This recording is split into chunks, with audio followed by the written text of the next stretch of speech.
የኢትዮጵያ ቀይ መስቀል ማህበር በመላ ሀገሪቱ ከሰብአዊነት ጋር የተያያዙ በርካታ ስራዎችን ያከናውናል።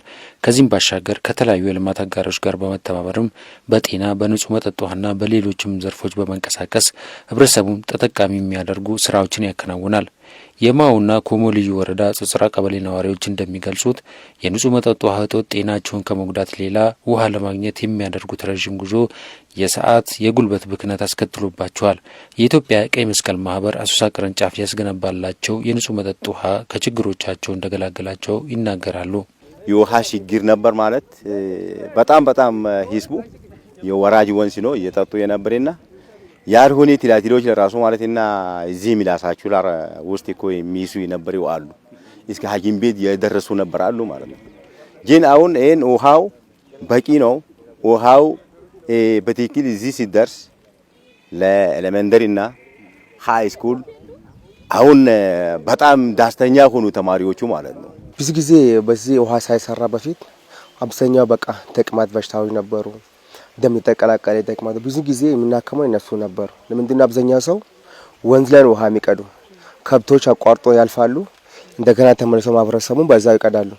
ስለዚህ ብዙ በበሽታ ተጋላጭ እንደነበሩ ልክ አሁን በዚህ ቅርብ ጊዜ አሁን ውሃ ማህበረሰቡ መጠቀም ጀመሩ ወዲህ ከነበሩ ኬሶች አሁን ይሄ በውሃ ከተያይዞ የሚመጣ በሽታ አሁን እየቀነሰ መጥቶልናል ማለት ነው። በንጹህ መጠጥ ውሃው ተጠቃሚ የሆኑት በቀበሌው የሚገኙት የጤናና ትምህርት ተቋማት ኃላፊዎች እንደሚያስረዱት ስራዎቻቸው ቀጥታ ከውሃ አቅርቦት ጋር የተያያዘ በመሆናቸው የጎለበተው ምንጭ ለውሃ የሚያወጡትን ወጪ በመቀነስና ተፈላጊውን ንጽህና በተቋሞቹ በማምጣት ትልቅ ፋይዳ አስገኝቶላቸዋል። እዚህ ክላሶች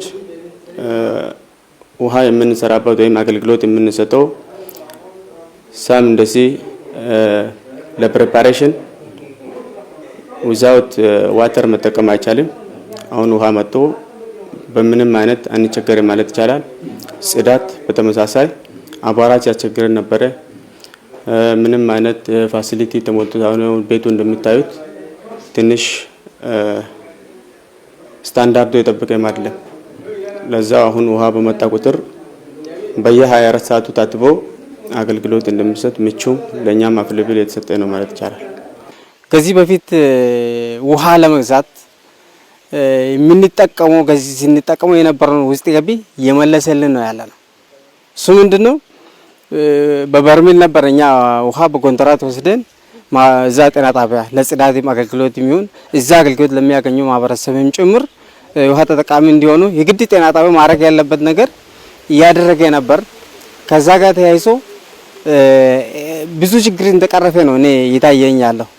እንዳውም እዛ በተቋም ያለውን ኢፎይታ በጣም ቀላል የሚባል አይደለም።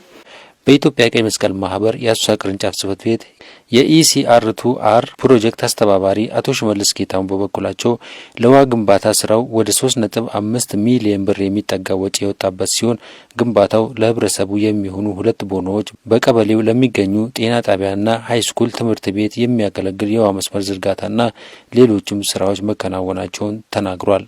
አሁን ይሄኛው የቦታው ኦንሳይት ዴቨሎፕመንት አለ። እቺኛዋን አለች። ይሄ ኮሌክሽን ቻምበር ነው፣ ማጠራቀሚያ ነው። ከዛ 2 ቦኖዎች አሉ እና ሮቶዎች አሉ። አሁን ጤና ጣቢያ ላይ ሮቶ አለ እና 2 ፖይንቶች አሉ፣ ዋተር ፖይንቶች አሉ። አንዱ እዚያ መስጊድ አካባቢ ነው ስንሄድ እናያለን። አንደኛው ደግሞ ወደ ቀበሌ አካባቢ ነው ያለው። ከዚህ እስከ ታች ያለው ያው መስመር ተዘርግቶ ነው። መሀል ላይ ትንሽ ወደ ትምህርት ቤት የምትሄደው ከፍ ስለምትል መቆጣጠሪያ ቫልቮች አሉ። ከፍተን ወደዛ ማይሄድበት ለምን በግራቪቲ ስለምን ቀጥ ብሎ የታችኛው ፍላጎት ካላችሁ ክፍት ከሆነ ወደዛ ነው የሚሄደው። ስለዚህ ኮንትሮል ቫልቭ አለው እና ይሄ ነው ኦቨርኦል ያለው ነገር።